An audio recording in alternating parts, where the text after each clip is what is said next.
ဒီဗီဒီယိုလေးကိုကြည့်ပြီးတော့မှ digital income ရနိုင်တဲ့ digital business တွေကိုလေ့လာပါ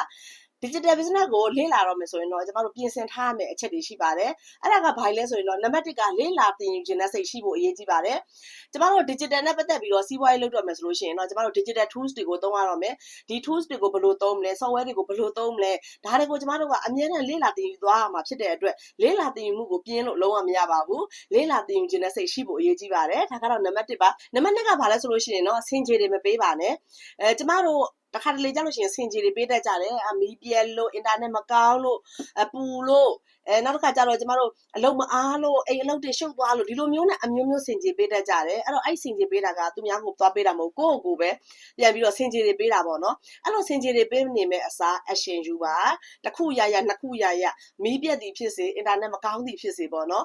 တစ်ခုမဟုတ်တစ်ခုကိုလုပ်နေပါဥပမာအင်တာနက်မကောင်းလို့မီးပြက်လို့ကျမတို့ဖုန်းတွေသုံးလို့မရဘူးကွန်ပျူတာတွေသုံးလို့မရဘူးဆိုလို့ရှိရင်လည်းကျမတို့စာအုပ်ဖတ်လို့ရတယ်ပေါ့နော်ဒီလိုမျိုးတစ်ခုခုနဲ့ကိုယ့်ရဲ့ရည်မှန်းချက်ကိုသွားတဲ့နေရာမှာပေါ့နော်အမြဲတမ်း action ယူသွားဖို့အရေးကြီးပါတယ်ဒါကတော့နံပါတ်2အချက်ပေါ့နော်နံပါတ်3ချက်ကဘာလဲဆိုလို့ရှိရင်တော့ချက်ချင်း income ရကျင်တယ်ဆိုတဲ့စိတ်ကိုဖျောက်ထားဖို့လိုအပ်ပါတယ် digital နဲ့လုပ်တဲ့စီးပွားရေးတွေကချက်ချင်း income ဘယ်တော့မှမရပါဘူးကျမတို့အပြင်မှာလုပ်တဲ့စီးပွားရေးတွေနဲ့မတူဘူးအပြင်မှာလုပ်တဲ့စီးပွားရေးတွေကဆိုလို့ရှိရင်တော့ကျမတို့ပစ္စည်းတစ်ခုကိုရောင်းမယ်ဆိုရင်ဒီပစ္စည်းကိုရောင်းဖို့တင်လိုက်တာနဲ့လာဝယ်တဲ့သူချင်းချက်ချင်းဝင်ငွေရပြီငွေပေါ်ပြီအမြတ်ထွက်ပြီဒီလိုမျိုးရှိတယ်ပေါ့နော်ဒါပေမဲ့ digital မှာကျတော့ကျမတို့ကဒီလုပ်ငန်းကို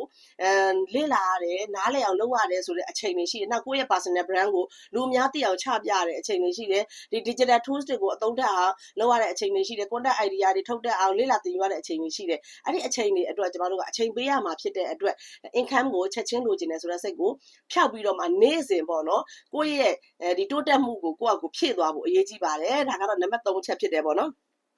နောက်တစ်ခါနံပါတ်4ချက်နံပါတ်4ရဲ့အချက်ကဘာလဲဆိုလို့ရှိရင်တော့ကိုယ့်ကိုဆွဲ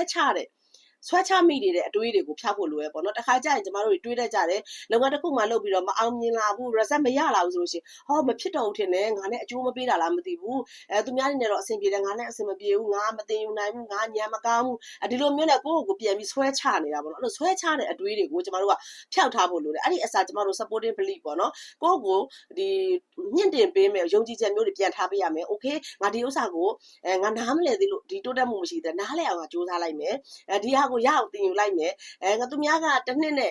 စူးစမ်းလို့အောင်မြင်တယ်ဆိုရင်ငါက2နှစ်ဖြစ်သွားလဲဘာမှဖြစ်ဘူးအဓိကကငါနေ့တိုင်းစူးစမ်းနေဖို့ပဲအရေးကြီးတယ်ကိုဒီနေ့ကြာရင်အောင်မြင်မယ်ဒီပန်းနိုင်ကိုရောက်မယ်ဆိုတဲ့ယုံကြည်ချက်မျိုးပေါ့နော်ကိုယ့်ကိုထားပေးဖို့လိုအပ်ပါတယ်ဒါကတော့နံပါတ်4အချက်ဖြစ်ပါတယ်နံပါတ်5အချက်ကတော့အရေးကြီးဆုံးပဲဒါကဘာလဲဆိုရင်ကျမတို့က digital income ရနေတဲ့ digital business ကိုလုပ်ပြီဆိုလို့ရှိရင်ကျမတို့ကဒီ income ရလာတဲ့အခါမှာကျမတို့ဘယ်နေရာမှာအသုံးချမှာလဲဒါကိုကျမတို့ကအမြဲတမ်းစိတ်ကူးပုံဖော်ထားဖို့အရေးကြီးတယ်ပေါ့နော်လူတိုင်းကတော့မတူကြဘူးလေနော်ကိုကဥမာဒီ income တွေရလာရင်ကျမတို့ကသားသမီးတွေအတွက်သုံးမှာလားဒါမှမဟုတ်ရှင်လဲကျမတို့အလှူဒန်းလုပ်မှာလားအိမ်ဝယ်မှာလားကားဝယ်မှာလားတယောက်ရည်မှန်းချက်တွေမတူကြဘူးအဲ့တော့ကိုရည်မှန်းထားတာဘာလဲကိုရည်မှန်းချက်ကိုအမြဲတမ်းသတိရပြီးဒီ digital income ရလာတဲ့ခါကျရင်ငါဘယ်နေရာမှာအသုံးချမှာဆိုတဲ့စိတ်ထားဖို့အရေးကြီးတယ်ပေါ့နော်